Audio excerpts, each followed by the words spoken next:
So for now, we're going to stick with 44.1. We're going to render it in mono and watch what happens. Man, these are fast Macs. I love these Macs. Okay, so there is our file. It now exists as a wave. I'm going to close this. Here, by the way, is maybe my favorite feature of Reaper. New Project tab. It's the first digital audio workstation I've ever worked with where you can have multiple projects open in the same instance of the software. That is very cool. Let's insert a media file. In this case, the one that we just created.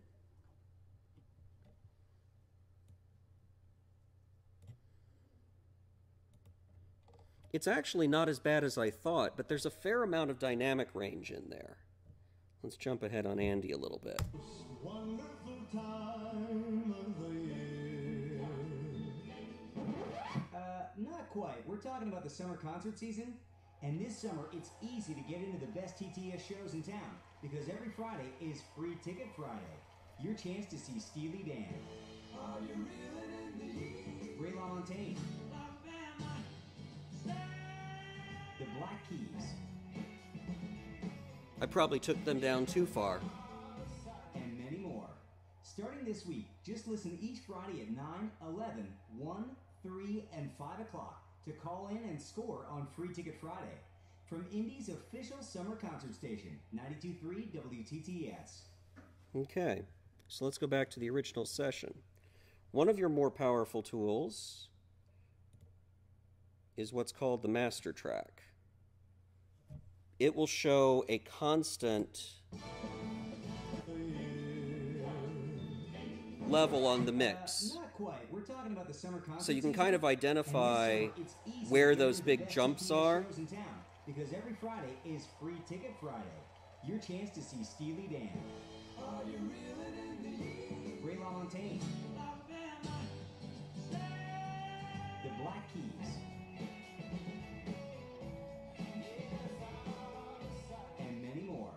Starting this week, just listen each Friday at 9, 11. Actually, going by the meter, it's not too far off. It's not too bad at all. And remember, I'm also teaching you a very bad lesson early. Don't focus on the meter, focus on whether it sounds good. So you should always be working on, does my mix sound like the levels are consistent? It's not too bad. I'm still, however, going to do something to it. And the only reason I'm going to do that is to introduce one last concept tonight, which is adding effects. Like a lot of digital audio workstations, you get a tremendous number of effects that come with Reaper. Things like reverb, things like delay, and our big friend, compression. Compression is something we could spend an entire workshop on, but the gist of compression is this. It lets you make loud things a little bit less loud without making the entire sound file less loud. Let's take a look at compression in action. So here's the compressor that comes with Reaper. I'm going to do a couple of settings real quick, and then we're going to watch what happens. And then we'll explain it. Okay.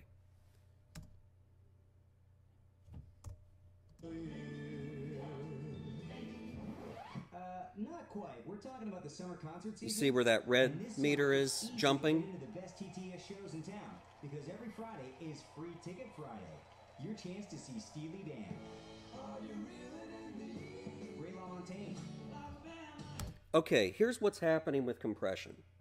In a nutshell, when you apply compression, you tell the compressor, which in the real world is a hardware unit, that if the sound gets above a certain threshold in terms of decibels, not to allow it to get any louder except according to a certain ratio.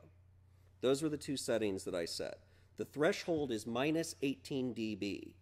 Anything over minus 18 dB is going to be compressed at a ratio of 4:1. What does that mean? Anything above minus 18 dB needs to increase 4 decibels in actual volume to increase 1 decibel after the compressor. Does that make sense? So in other words, say we had applied at a 2-to-1 ratio above 10. If the actual sound file goes above 10 decibels to 12 decibels, what the compressor will allow out is 11 decibels. If it increases to 14, it allows out 12. So in other words, the louder it goes, the more it compresses. So if you kind of picture it as a graph, sound gets louder, louder, louder, louder, hits the compression threshold, boom, and starts getting louder like that. We use compression for a wide variety of reasons. In radio, one of the reasons that we use compression is so that people don't have to reach over and turn the radio up and down. If you've got a lot of peaks, you've got a lot of dynamic range, you just compress the heck out of it so that those dynamic ranges get kind of smoothed off. Let's leave the compression, and the compression is going through this master track.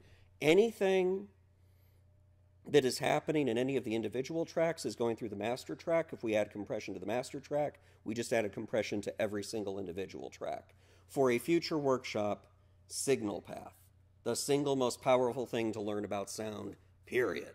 But we're not going to necessarily delve into signal path tonight because, again, we could spend hours on that. Let's go ahead and remix this with compression on.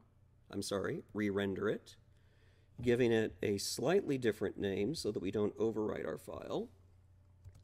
We'll just put comp on the end of it. Now, let's go to our project that included the first one we did. Command T inserts a track. Insert a media file. And here's the one we just created with compression. Look at how different they are. I mean, again, the peaks are still there, but look how much of that it's shaved off. Listening to it, really should have cut Andy a little bit.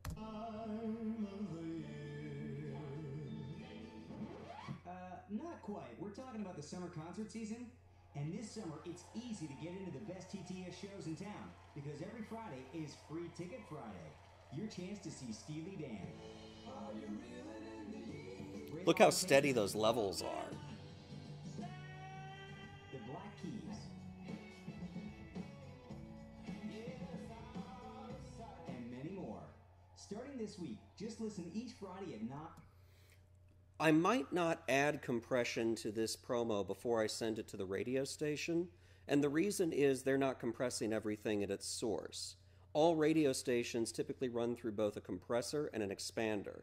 An expander does the opposite of a compressor. It takes quiet sounds, anything below a certain threshold gets actually brought up. So if you actually look at a radio station's broadcast signal as a waveform, it's very flat all the way across. But again, the reason is you don't want people driving in their cars to have to turn up their radio and turn down their radio. You want it as consistent a level as possible. It's why music on the radio doesn't sound as good as music on CDs. But it's also why if you're driving in the car listening to a CD, you're probably doing this a lot, especially if you're listening to, say, classical music, which has huge dynamic range. So I might not actually apply compression to a final rendering for a radio station promo, but I almost certainly would do so for a podcast where somebody's going to be listening on their computer speakers and it's not going to be running through any kind of signal processing. And that, at least in my head, was the logical endpoint for tonight. Any questions?